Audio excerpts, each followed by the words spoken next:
Well, everyone, I was waiting a long time to make this video, and to be honest, I am such an Xbox fan. I think I probably play more games on my Mac, PC, a lot of emulators, especially on my Nintendo stuff, but the Xbox series, especially the Xbox One series, was such an amazing, beautiful layout, and to be honest, I'm just so nostalgic of the whole entire Xbox One, PlayStation 4, late Nintendo Switch type of layout. I really miss those days. Those were amazing, and I'm gonna be honest, with the Xbox One S, this is one of the best looking consoles I've ever owned.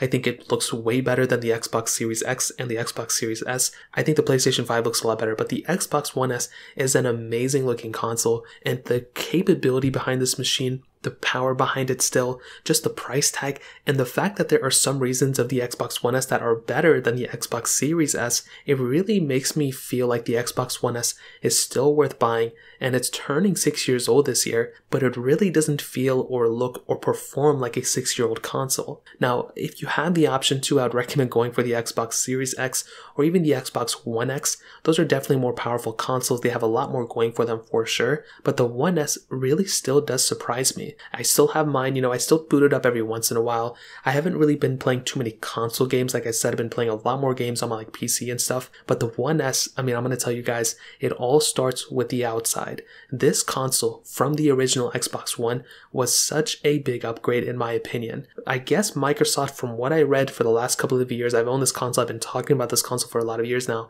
it seems like Microsoft really wanted the design to be changed. Internally, they wanted to do some other things here and there, but much similar to the original PlayStation 4, these consoles, the original ones, were pretty big. Although I like the original PlayStation 4 wasn't too big, Sony and Microsoft really wanted to go for that slimmer design.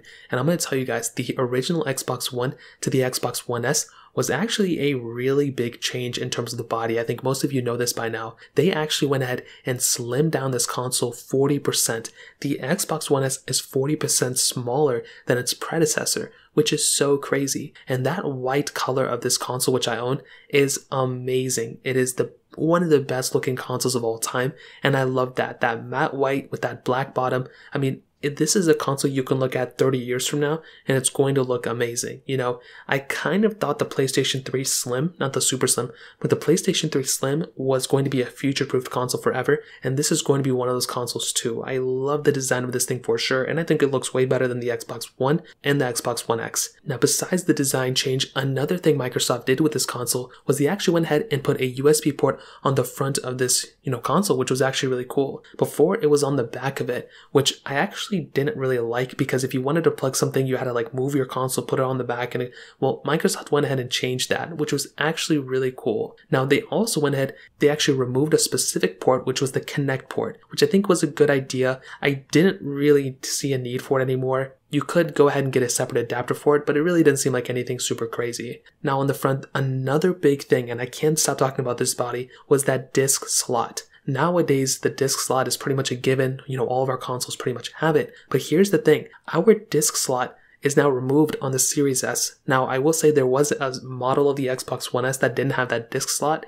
and I keep saying it wrong, but with that being said, you still had it on a lot of these One S's, and if you're careful enough and if you do your due diligence, you can easily buy a One S with a disc slot. Extremely easy. It doesn't take too much time. You just have to make sure it has that line on the front. As long as it's there, then you're pretty much getting one. And that's a really cool thing, and I love that capability. It allows us to buy used games and go ahead and plug them in there, but you still have the option of buying digital games too. And before I even get too deep into the gaming library, I just want to reiterate the body of this thing, the 2 HDMI ports on the back, the ability of doing HDMI in and HDMI out.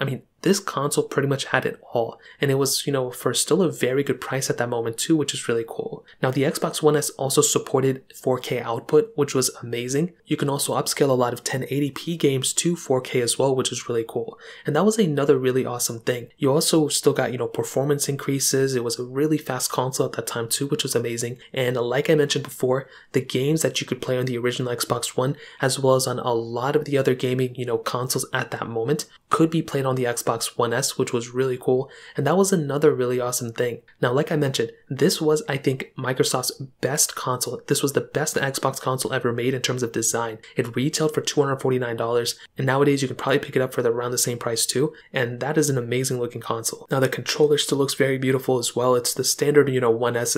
The Xbox Series X and S control is pretty much the same exact thing too, not much really changed to be honest, but this was a beautiful controller, I still like it a lot. I actually still use mine and I make a lot of videos on my second channel about it too, which was really cool. Now, I do want to mention, I said this about almost 2 years ago when the Xbox Series S, X, and PlayStation 5s came out. I mentioned that the overlap between, going from the Xbox Series X from the Xbox One S, like from the complete transition, is going to take a long time. These consoles were really powerful. Even the PlayStation 4, they were very powerful. We really started going towards that digital sector. If you remember, with like the PlayStation 3, the Xbox 360, there was still a lot of culture of, going to the store, picking up the game and, taking it back home and playing it. We really kind of transitioned more so to that digital type of, gameplay, and people really started storing their games on like different hard drives, SSDs, and pretty much keeping them and downloading them digitally. And now with the PlayStation 5, with the Xbox Series X and S, and now with like the pandemic and everything, less and less people went outside. And I really do think because of that, a lot of these game developers have seen that basically you have to keep supporting these older consoles,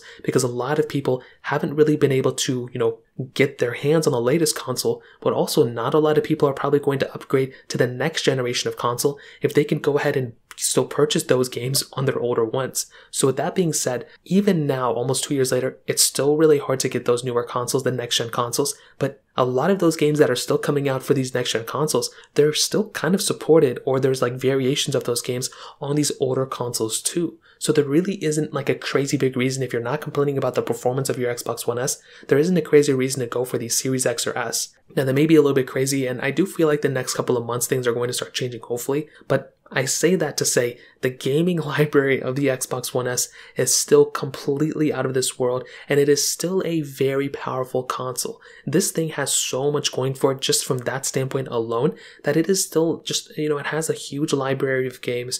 You have a huge backlog of, older games you can play on this thing too. There's still games, as far as I know, that are still kind of being developed for this console too, which is really cool. But another big thing is that the modding capability behind this console, as I mentioned before, is also a really big thing to keep in mind. Now, I don't really follow the Xbox modding community too much, but I do know that there's some ways to get emulators running on this thing, and there's a huge culture behind Xbox. The Xbox One subreddit is still, popping through, which is really cool. And I definitely do think from any of the console generations that I've seen before, the overlap from something like the Xbox One to the Xbox Series X and S is probably one we're going to remember forever, because we can see these two consoles living side by side, and that's a beautiful thing. I hate when a new device comes out and it already makes the older ones feel old. Well, in this case, the newer ones don't really make this one seem old, in my opinion. Like, this console still seems like a pretty decent one to pick up. So because of that, I would honestly probably recommend buying an Xbox One S in 2022. I still think it's a great console. I think it has a lot going for it. It's definitely not perfect. It doesn't have like every single feature of all time, and there's a chance where like next 2 months there's going to be like no more games available for this thing or going to be developed, but you have a massive back catalog of games, and it's a very good console too. However, if you're planning on playing GTA 6 or buying that game, there's a chance it's probably not going to be coming for the Xbox One, but there's a chance it may not be coming for the Series X or S either. So, in terms of that covers it. If you guys have any other questions or anything, let me know in the comment section below. Hit the like button, that will mean so much, but definitely hit that subscribe button. More importantly than everything else, I love every single one of you guys. Hopefully I'll catch you guys in the next video. Peace out till then.